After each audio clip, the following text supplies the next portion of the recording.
моем курсе я изучаю системное администрирование. Мы занимаемся созданием локальной сети на основе Linux. Безопасность изучали firewall. Бывает практическая часть, где мы, допустим, обжимаем кабель сетевой или, допустим, перебираем компьютер. И потом мы начинаем изучать BIOS, ну, все, что в системе компьютера, все вот это изучаем.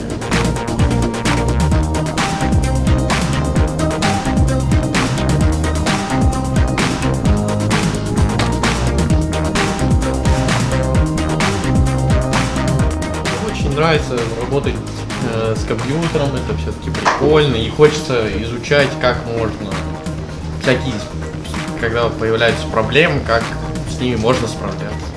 А тут это интересно и весело.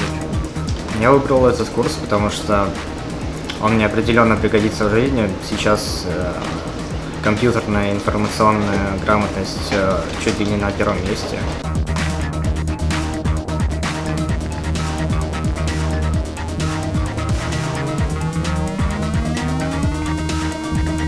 Мне больше всего понравилось разбирать и собирать компьютеры, узнавать много нового о запчастях, о системных характеристиках, что от чего зависит. Было весело на прошлом занятии, мы подключались, мы создавали локальную сеть и друг друга отключали, подключаясь на скорость.